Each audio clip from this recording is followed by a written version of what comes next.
On se situe précisément sur le site de la Noue-Rouge, l'ancienne réserve naturelle volontaire de la Noue-Rouge, à la confluence de la Saône et de la Lanterne, qui est particulièrement précieux et intéressant du point de vue de la richesse de la biodiversité qu'on trouve encore ici. Ce milieu naturel d'exception abrite un certain nombre d'espèces, parmi lesquelles des espèces d'oiseaux.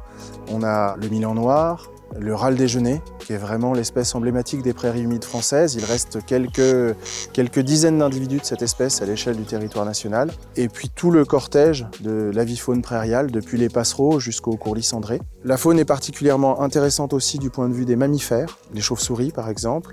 On a 2 sites d'exception à proximité. Et puis l'ensemble de ce qu'on appellera la nature ordinaire, qui est un peu moins visible. On a tout un cortège d'insectes particulièrement intéressants, les sauterelles, les libellules, les papillons.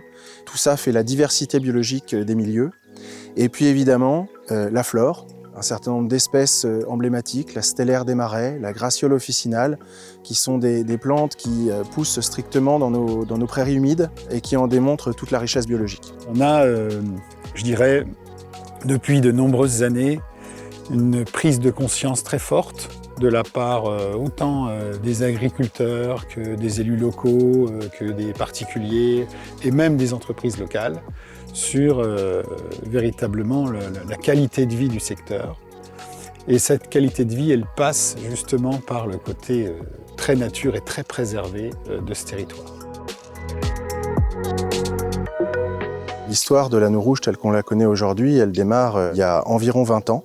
Lorsqu'un propriétaire privé décide d'en faire l'acquisition pour transformer ce territoire qui était abandonné par l'agriculture en réserve naturelle. Et depuis bientôt 10 ans, on a entrepris un certain nombre de mesures de conservation et une série de travaux qui visent à restaurer les fonctionnalités écologiques du site. C'était important puisque, comme sur beaucoup de zones agricoles sur le territoire, l'histoire a fait que l'homme a voulu modeler la nature à son profit, notamment dans les années 70 où un important remembrement a réagencé les parcelles agricoles et s'est accompagné d'une rectification du cours d'eau principal qui traverse la zone. Pour faire simple, une mise tout droit du cours d'eau.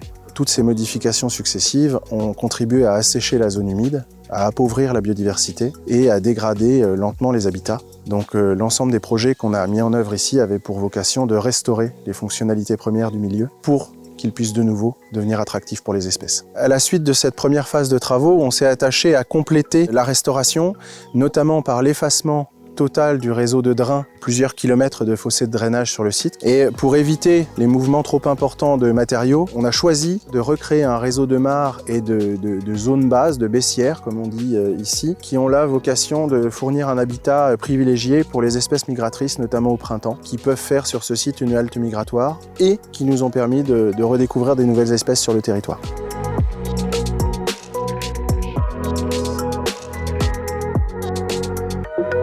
L'une des particularités de ce projet, c'est d'avoir associé un nombre important d'acteurs différents. Les agriculteurs, les élus locaux, les associations de pêche, de chasse, l'ensemble des parties prenantes du territoire a su mettre de côté ce qui pouvait être ses intérêts personnels pour travailler ensemble à ce but commun. On a dans les 900 hectares Natura 2000 une très bonne entente. Natura 2000, c'est ça, c'est des objectifs, des actions et des ententes entre les personnes. Les élus, depuis quelques années, se sont associés, les élus des communes environnantes, pour créer une association qui s'appelle Entre Saône et Lanterne et qui, tenant compte du caractère vraiment très précieux de cette vallée de la Lanterne, envisage de renforcer encore la sacralisation du territoire, de préserver davantage les espèces et peut-être d'imaginer une réserve naturelle sur l'ensemble du territoire si on a tous les ingrédients pour que ça devienne possible. Ce qui m'a poussé à présenter ce projet au Grand Prix Natura 2000, c'est que je voulais avant tout mettre en avant le caractère un peu multi-acteur. Et c'est cette particularité de voir tout le monde travailler ensemble et dans une même direction qui m'a paru intéressante. Natura 2000, au sens administratif, c'est une politique publique européenne. Sur le terrain, tel qu'on le vit nous, c'est un outil particulièrement intéressant qui permet à la fois de préserver la biodiversité et de l'évaluer, de la mesurer, de la conserver, mais aussi de cohabiter et de faire coexister cette biodiversité avec les activités humaines et notamment les activités économiques.